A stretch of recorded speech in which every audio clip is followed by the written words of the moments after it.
What is going on, guys? Rewinds here, and in today's video I'm going to be bringing you guys my review for Boruto episode 241. And this was a pretty eventful episode, I would say, especially compared to the last few, so we have a lot to talk about in this one. So this episode starts off with the Funato clan member Siren killing an old man that betrayed the Funato clan 5 years ago. It seems like her and a few of her men went to an island where there was this clan, and this clan sided with the Mist apparently 5 years ago when the Funato clan leader was captured. So as a result, Siren is not tolerating the whole switching sides thing and them trying to act like they didn't do anything. So there was a pretty brutal scene, and it had some pretty damn good art where Siren kills the old man with the sword slash, and that's definitely a scene that caught my attention. And as soon as I saw that art, I was like, wow, this episode, if it's going to keep this quality, this one's going to be definitely one that trends in the right direction for this anime. So continuing on, we got Boruto and Ikada talking, and Ikada says that he wants to bring people from different lands together. That's eventually his goal. Then we cut to a scene in the nighttime. Siren is heading over to get to Ikada, and meanwhile we just get a little funny scene of Boruto sleeping. And I thought this was a funny scene because he was muttering squid crackers in his sleep, and earlier at the start of the episode when he was talking to Ikada, he was eating squid crackers with them, and I guess that's like an island specialty or something. So that was a funny little scene. And then we get back to more of a serious tone. Ikada and Siren meet and talk. It's been a while, I guess, since Ikada has seen her, and we also get a pretty big flashback. And in this flashback, we see that Ikada is a Funato clan member, of course, as most of us, I'm sure, could tell based off his design. And it seems like Siren is his older sister, and he also has 2 older brothers. And he is the youngest of the whole Funato clan family that seems to be running everything. So what happens in this flashback is they're in a sacred place, and there's a tradition that you get thrown in the water of like raging seas. And what happens is that that's when your power should awaken, and then you'll know what type of purpose you'll be serving for your clan. So Ikada's dad throws him into the water, which, by the way, if his powers don't activate, he could really die. And something I want to point out about this scene is this really started catching my attention in terms of story. Like, I'm starting to find this more and more interesting. I do like the whole Ikada direction they're going with, and this episode really made me a fan of it for sure. And what happens is that Ikada apparently has a Raging Waves power, which turned out to be the strongest hidden power among all his siblings. So although Ikada doesn't know how to control this power, he seems to have the most hidden potential in his power compared to the rest of his siblings, which is pretty big, and I think the rest of the Funato clan in general. So that shows he has a lot of potential despite him not being a fighter. And something I also got to talk about is the art and the visuals in general were fantastic during this flashback. It made it much more enjoyable, showed the emotions on the characters much more clearly, and it really captured the scene of what they were trying to go for. So props to them. First half of the episode, big thumbs up from me. As we're moving on, Ikada and Siren now get heated in their conversation because Siren says that she's not asking him anymore and that he's gotta come back for the sake of his clan because that's what his power is for. It's not his choice. Siren says that she sent Ikada to this whole Mist Village part of the area so that he could see what exactly is wrong with it, since he's also grew up with the Funato clan on a boat his whole life. But instead of seeing what's wrong with the world, Ikada likes what he's doing. He likes shipbuilding. He grows a passion for that.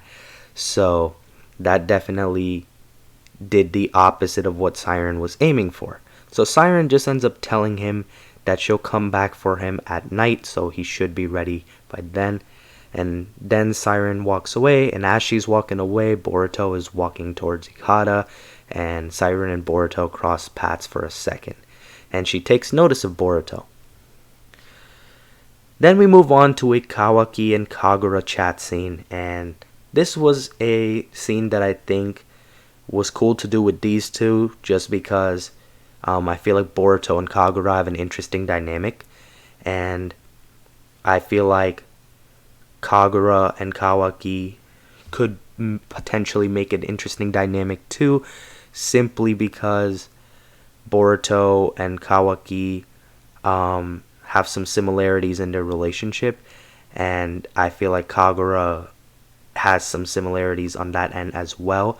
And on top of that, I feel like Kawaki really understands Kagura's situation with what he's trying to do with these three ninja swordsmen by trying to give them a second chance, because Kawaki in a way is in that situation himself. So very relatable stuff there. And Kagura's pretty much just telling him here how much Boruto helped him back then and what type of role Boruto played for him getting back to the right path. So Kagura wants to be that type of role model for these three ninja swordsmen, so that they can eventually look up to him and go down the right path, kind of like how Kagura looks up to Boruto and is thankful to Boruto for everything that he did for him. So, good scene there. And then Sarada comes in, and apparently a letter from the Mist has came back, and this discusses how long the sentence has been reduced for these swordsmen, and it turns out that the sentence is going to be reduced by 3 years. And Kagura's pretty disappointed to hear that. He plans on appealing for it, but before he says that, Hebichigo overhears what is going on, and Hebichigo is pretty mad. She thinks Kagura made an empty promise because they're only taking 3 years off of their time, so I guess they were expecting more, and Kagura was expecting more. And me as a viewer, I think by the time this arc is all said and done, I think that Kagura is going to get them a pretty big reduction, but that's my guess. We'll see what direction they go with it. But Hebichigo doesn't know that he's going to appeal, so now she wants to kill Kagura. And she's telling Kyoho and Buntan about it, and Buntan really isn't interested, and Kyoho is kind of neutral. He decides to just relax too, but Hebichigo seems to really want to kill Kagura and potentially go on the run. And that's something Buntan and Kyoho don't want to do for the rest of their lives. So they stand on differing paths over here. We cut over to Siren next, and then Siren is planning to attack now in the middle of the night, and she only wants to leave one survivor to tell the horrors of what happened that night with the Funato clan. That is pretty crazy. Shows you how brutal their clan is. No mercy for their enemies. And it seems like she wants to take them out and just leave one guy so nobody else messes with them, because that one guy would be giving off messages of what happened to their friends. So that's pretty evil.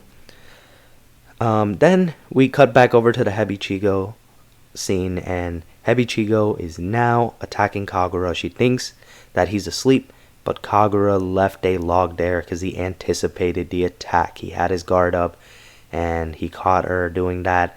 He was disappointed, of course, but can't be helped. Hebichigo then just walks out and says that, well, not walks out, she jumps out the window and pretty much just says that she's done with this, and that she'd rather be on the run because she doesn't believe in Kagura's empty promises. So, at the end of the episode, she's just far away now from them, and she sees the Funato clan ship approaching, and that's where the episode ends off. And I'm gonna say this episode overall was a nice episode. I'm gonna give it somewhere around a 6.5 to a 7 out of 10. So a really solid episode to a good episode for me. I'm leaning more towards the 7 because this episode moved the plot along a lot. It had amazing visuals, and I feel like a lot just happened.